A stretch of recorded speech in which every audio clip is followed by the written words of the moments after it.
J-Renard. J-Renard.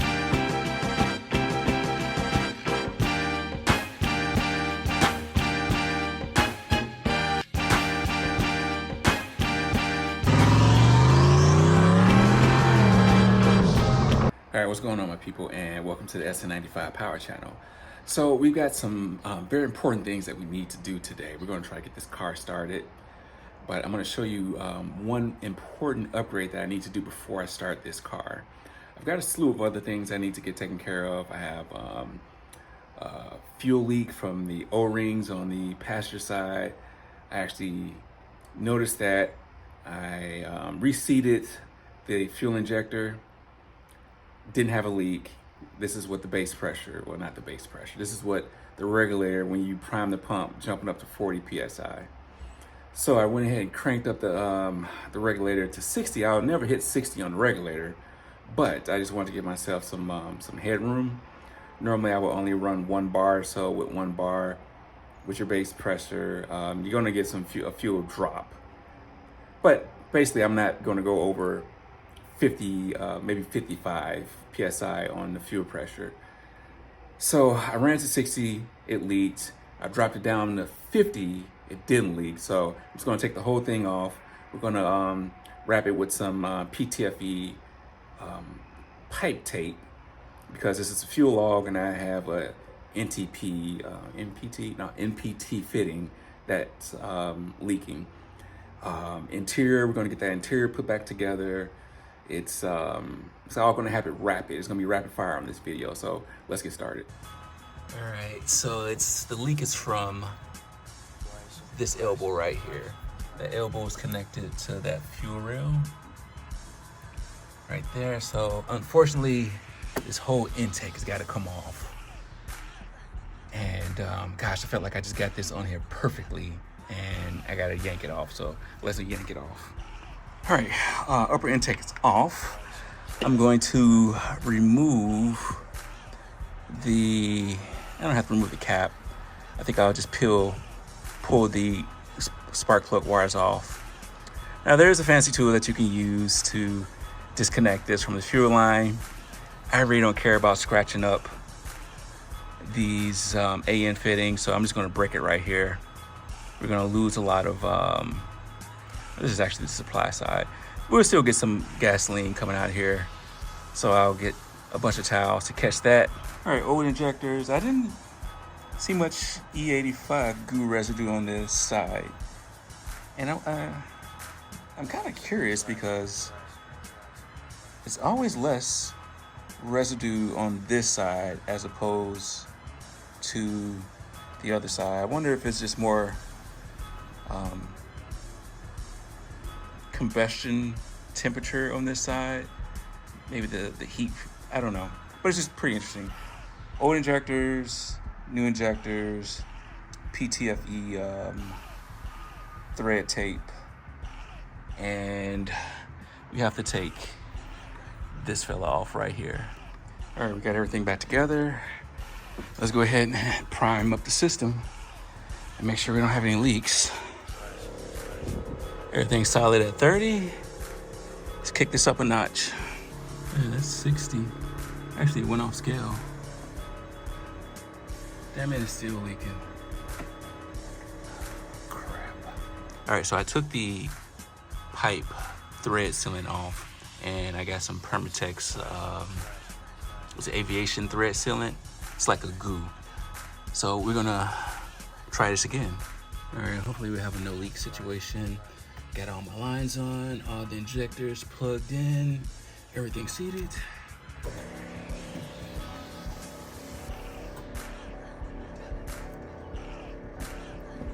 All right, that's 50. And it's still freaking leaking. All right, from everything I was able to see from some of the videos, it was leaking from the barb fitting. So I went and got a new high pressure barb line, and let's give it a try. So far so good. That's 50. Y'all, my life flashed in front of my eyes. This Allen key almost went down the intake port. 60 plus. my gauge only goes to 60. Yeah, it held 60, not a drip. All right, so while I was kind of letting that cure a little bit, I started on this side with the axle studs. All right, so a little bit more involved changing these wheel studs in the rear. Well, at least for me, I had to disassemble the brake caliper mounting bracket, and that's fairly easy. It's only removing four little bolts, and this is what I'm talking about. I had bought all these, and it says 0.594 diameter kernel. That's just for the front. These rear take a 0.6 something. Now, I looked it up after the fact, but it's okay. So this is hub-centric ring that I use with the wheels, and this is the 12mm spacer that I actually rock also. The reason why I'm using this is because the wheels that I have, they're actually a Sn97 offset. So we've got that going on today. Well, actually, I'm at a standstill because I have to wait till tomorrow to actually get the right part, and I hope my local speed shop, Winter Circle, they normally have a good stock of performance parts, so hopefully they'll have it. All right, I'm back, and I got the correct part number for the rear. As you see that, where is it? 6.616 kernel is the size. So let's open this up and try to get it on here. All right, mission accomplished. We're going to, actually, I did have a hard time getting this rotor and the spacer on for whatever reason. I guess it's just because of the thicker wheel stud. I don't know if these are any thicker. It doesn't look like it. But for whatever reason, maybe because of the length, it's protruding out longer. Kind of had a hard time getting the rotor and the spacer on. But they're in there. Let's get the wheels mounted. Before I mount it, I want to clean them and ceramic coat them. I already did the front, so let me do this on the rear. All right, so we got that stuff going on, and this is something else I talked about. This is a circuit breaker from Amazon. Rockford Fosgate, they sell a circuit breaker, which is I think like 40 bucks. But here's a 200 amp circuit breaker on Amazon for 20 bucks. Based on all the reviews, it's pretty solid. I haven't read, and there's no perfect item. Every part is gonna have some percentage of defect, but I forget out of how many reviews. I've only saw like a couple of negative comments about this thing. So let's get this mounted up, and this is going to go in between my 12-volt bus and the alternator. This is the alternator wire. So I'll probably put the circuit breaker somewhere like this. All right, so it's nice I get to use this again, a little hydraulic crimper.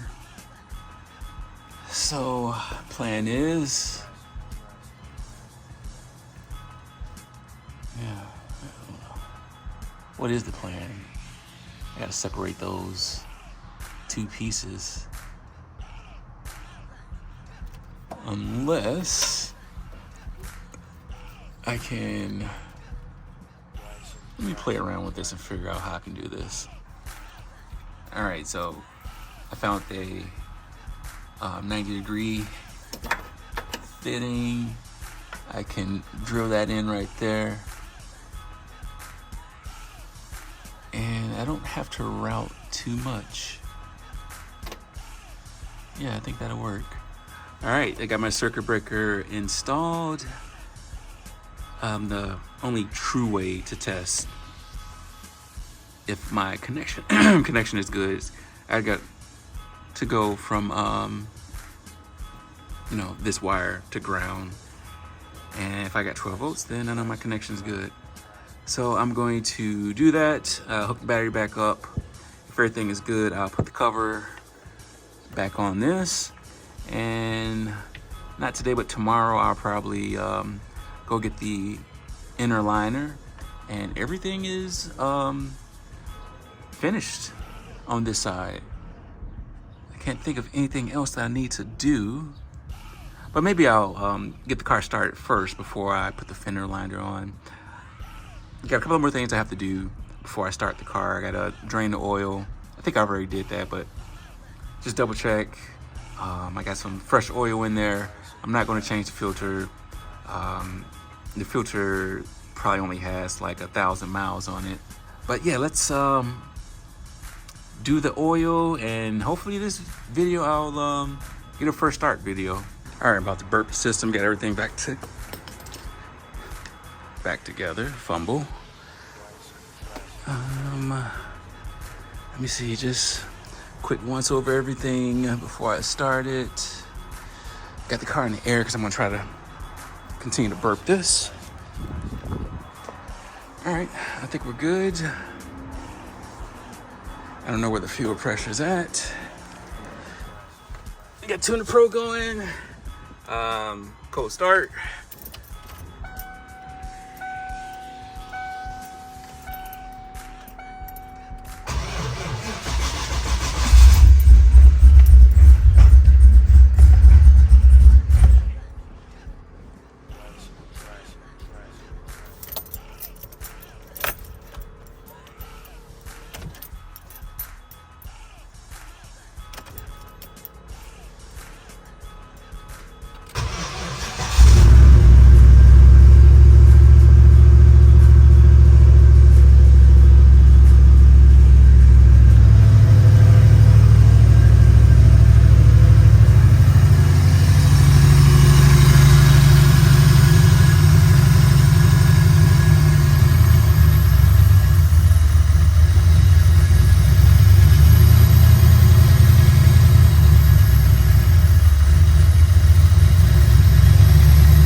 For this.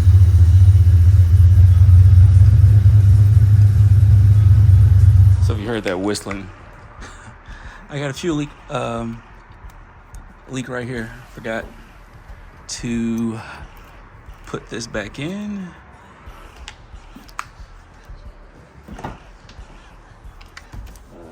Let's try this again.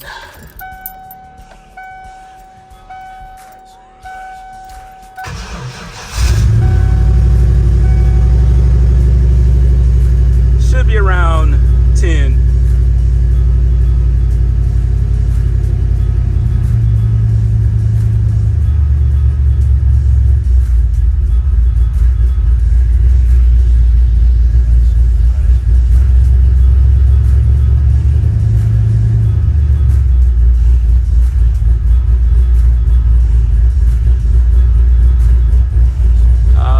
RPM around 8. Check the fuel pressure again.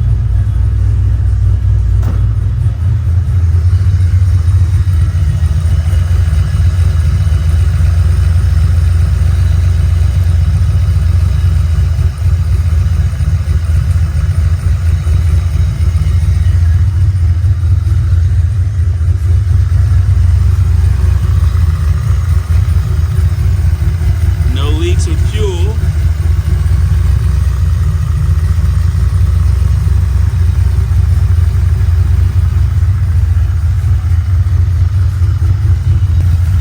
Alright, so I'm just burping the system right now.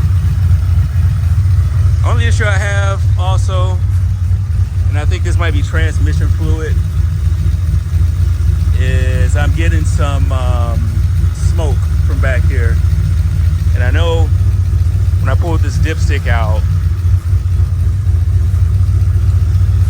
some trans fluid spilled out of the fill hole on the transmission. So I think that's all this is. This smoke that needs to burn off, because I can't see anything else. Everything looks good from underneath. So I'm just going to heat cycle it.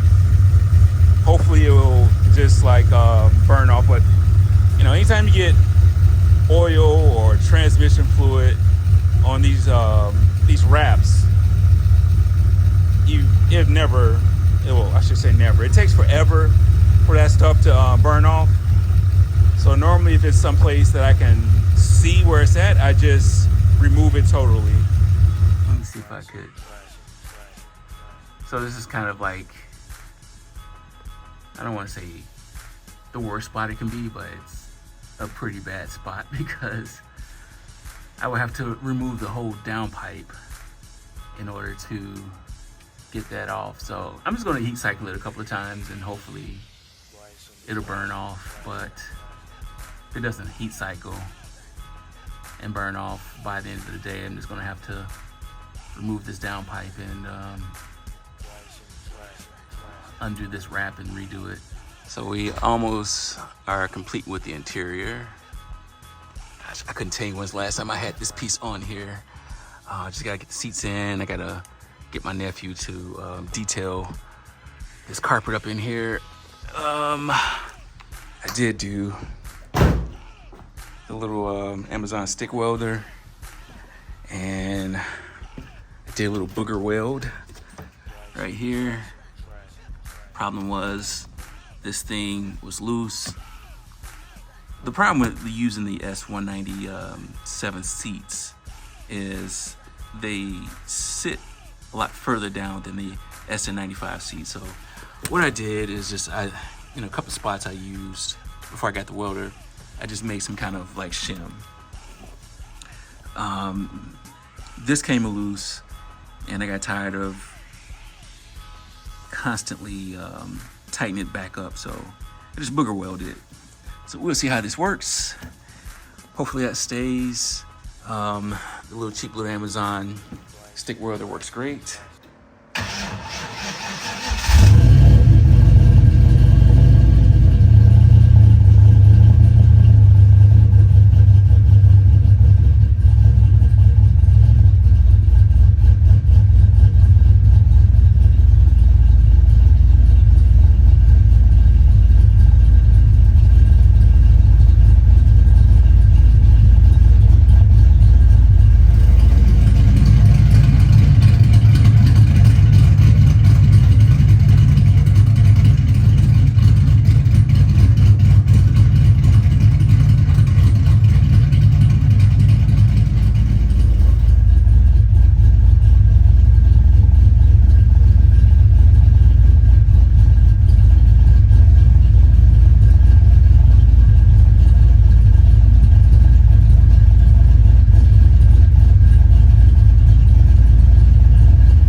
That's pretty much it for today. Like, we got the car back together. We've heat cycled it enough times where I think there won't be issues with smoking. The crazy thing, I didn't have any power steering fluid in there, and tried to move the car around and noticed that the wheel was real hard. I'm like, duh. need some transmission fluid. So I put too much fluid in there, and to get the air out of the system, you lock the wheels from left to right. And since I go full lock towards the left side, it spews out power steering fluid, and of course it gets on the header, and thankfully that it's on the header armor and not the header wrap. If it was on the header wrap, then it probably would take more heat cycles for it to burn off. So as of now, I don't see much smoke anymore. I'll probably do some more heat cycles today and tomorrow, and hopefully by tomorrow evening I'll be able to take the car out and make it to this first show. I don't like the stance on this right now. I did go up a little bit on the front coil just to try to give a little bit more clearance for my transmission pan, because that's actually the lowest part of the car right now. And I'm going to give it maybe until tomorrow to see if it settles down a little bit more.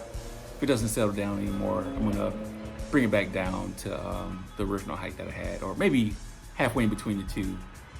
So if I can get it to tuck like this side right here in the front, I would be happy. But right now the front is higher than the rear. Yeah, so I mean, overall, the car isn't finished. Like, there's still a lot of what I would call flaws in the paint job, but like, what you see is what you get. Like, I'm not going to spend any more time in the garage working on this car. I'm just ready to drive it, ready to start enjoying it. Yeah, it's not going to be the prettiest girl at the prom, but at least she'll be at the prom. So yeah, tell me what you guys think. Leave a comment down below. I know I haven't given you guys much action with this car lately, but we're about there. I think a couple of things I gotta fix. Like, I gotta find the bolts for the side mirror. There's a couple of spots I want to touch up, but outside of that, I'm not gonna spend much more time on it. I'm just gonna make sure the car is drivable now. So there's nothing leaking under the car. That's good. The timing cover is nice and sealed up. I burped the system, so we should be able to cruise tomorrow and stretch the legs a little bit. So hey, make sure you hit that notification bell so when the video does drop of us having some fun with these two cars. Where's Kendra? Over there. Then we'll drop those as soon as possible. But until then, hey, I appreciate y'all, and God bless.